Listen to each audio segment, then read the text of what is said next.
ओम गणपते नमः।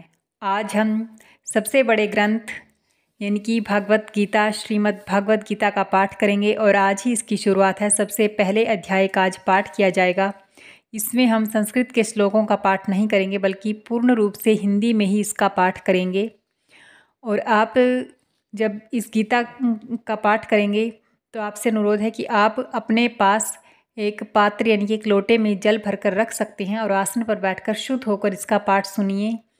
और उस जल को पाठ के बाद जो भी आपके घर में अगर किसी कोई नेगेटिव एनर्जी से ग्रस्त व्यक्ति है तो उसे पिला सकते हैं या फिर पूरे घर में छिड़क सकते हैं। इससे बहुत सुख समृद्धि भी आएगी और नेगेटिव एनर्जी दूर होगी।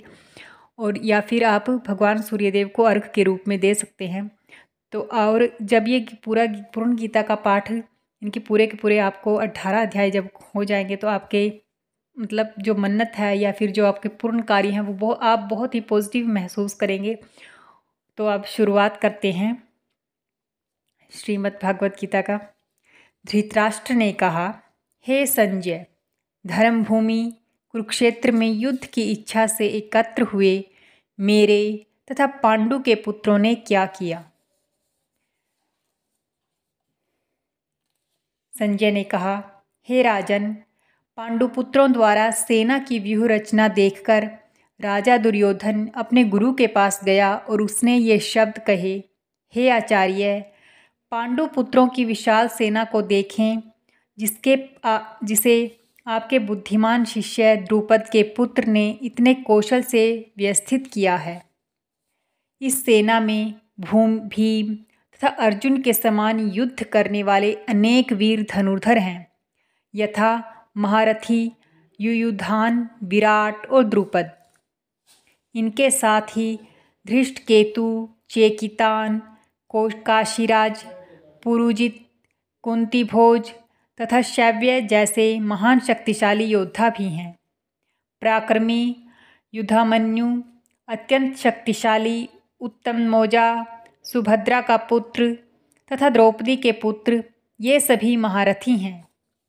किंतु हे ब्राह्मण श्रेष्ठ, आपकी सूचना के लिए मैं अपनी सेना के उन नायकों के विषय में बताना चाहूँगा जो मेरी सेना को संचालित करने में विशेष रूप से निपुण हैं। मेरी सेना में स्वयं आप, भीष्म, कर्ण, कृपाचार्य, अश्वत्थामा, विकर्ण तथा सोमदत्त का पुत्र भूरिश्रवा आदि हैं जो युद्ध में सदैव विजयी रहते हैं। ऐसे अन्य अनेक वीर भी हैं जो मेरे लिए अपना जीवन त्याग करने के लिए उद्यत हैं। वे विविध प्रकार के हथियारों से सुसज्जित हैं और युद्ध विद्या में निपुण हैं।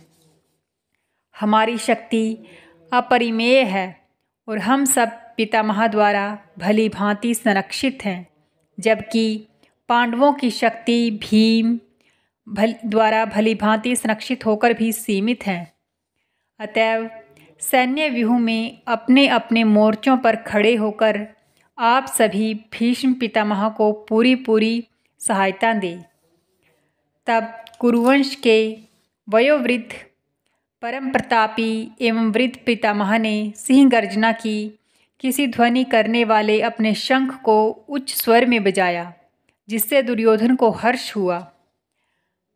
तत्पश्चात शंख, नगाड़े, बिगुल, तुरही तथा सींग सहसा एक साथ बज उठे। वह संवेद स्वर अत्यंत कोलाहलपूर्ण था। दूसरी ओर श्वेत घोड़ों द्वारा खींचे जाने वाले विशाल रथ पर आसीन कृष्ण तथा अर्जुन ने अपने अपने दिव्य शंख बजाए। भगवान कृष्ण ने अपना पांचजन्य शंख बजाया। अर्जुन ने देवदत्त शंख तथा अतिभोजी एवं अति मानवीय कार्य करने वाले भीम ने पौंड्र नामक भयंकर शंख बजाया। हे राजन, कुंतीपुत्र राजा युधिष्ठिर ने अपना अनंत विजय नामक शंख बजाया तथा नकुल और सहदेव ने सुघोष एवं मणिपुष्पक शंख बजाए। महान धनुर्धर काशीराज, परम योद्धा शिखंडी, धृष्टद्युम्न, विराट, अजेय सात्यकी, द्रुपद, द्रौपदी के पुत्र तथा सुभद्रा के महाबाहु पुत्र आदि सबों ने अपने अपने शंख बजाए। इन विभिन्न शंखों की ध्वनि कोलाहलपूर्ण बन गई, जो आकाश तथा पृथ्वी को शब्दायमान करती हुई धृतराष्ट्र के पुत्रों के हृदय को विदीर्ण करने लगी। उस समय हनुमान से अंकित ध्वजा लगे रथ पर आसीन पांडुपुत्र अर्जुन अपना धनुष उठाकर तीर चलाने के लिए उद्यत हुआ।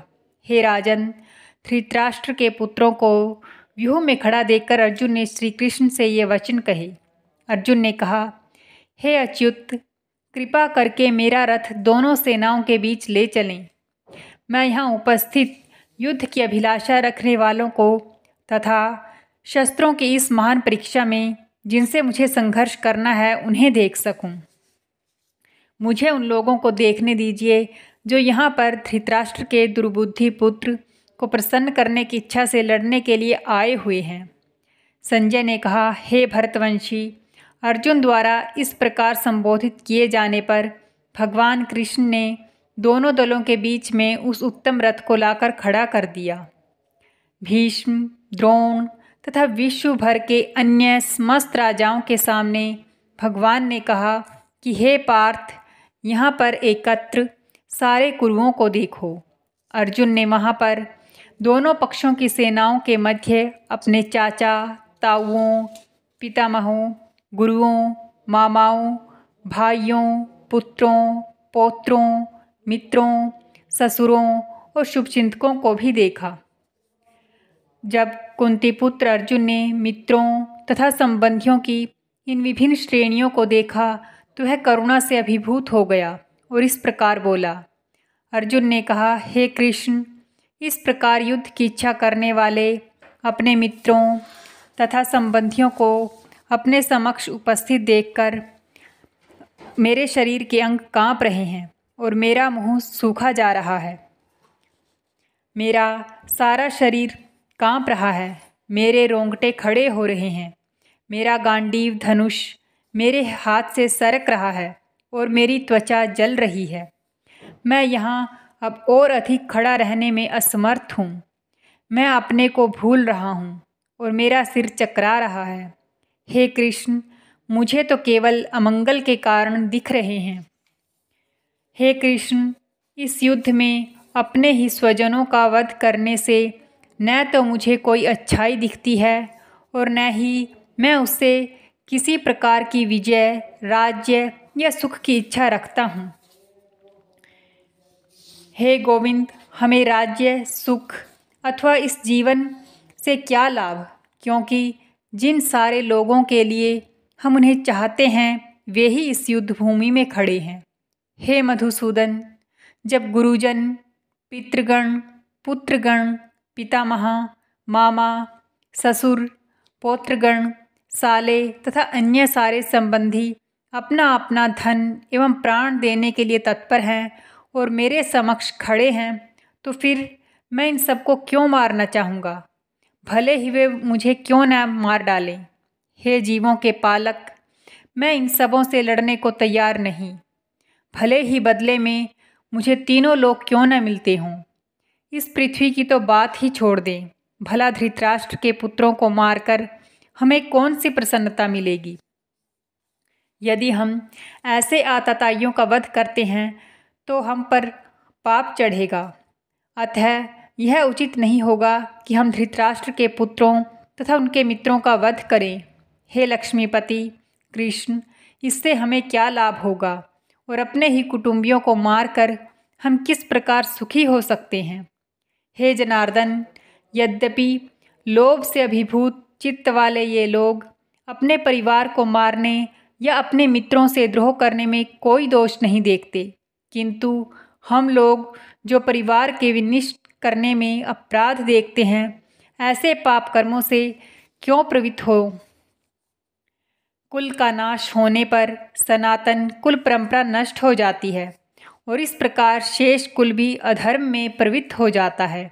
हे कृष्ण, जब कुल में अधर्म प्रमुख हो जाता है तो कुल की स्त्रियां दूषित हो जाती हैं और स्त्रीत्व के पतन से हे वृष्णिवंशी अवांछित संतानें उत्पन्न होती हैं। अवांछित संतानों की वृद्धि से निश्चय ही परिवार के लोग तथा पारिवारिक परंपरा को विनिष्ट करने वालों के लिए नारकीय जीवन उत्पन्न होता है। ऐसे पतित कुलों के पुरखे गिर जाते हैं, क्योंकि उन्हें जल तथा पिंडदान के लिए क्रियाएं समाप्त हो जाती हैं। जो लोग कुल परंपरा को विनिष्ट करते हैं और इस तरह अवांछित संतानों को जन्म देते हैं, उनके दुष्कर्मों से समस्त प्रकार की सामुदायिक योजनाएं तथा पारिवारिक कल्याण कार्य विनिष्ट हो जाते हैं। हे प्रजापालक कृष्ण, मैंने गुरु परंपरा से सुना है कि जो लोग कुल धर्म का विनाश करते हैं वे सदैव नरक में वास करते हैं। ओह, कितने आश्चर्य की बात है कि हम सब जघन्य पाप कर्म करने के लिए उद्यत हो रहे हैं। राज्य सुख भोगने की इच्छा से प्रेरित होकर हम अपने ही संबंधियों को मारने पर तुले हैं।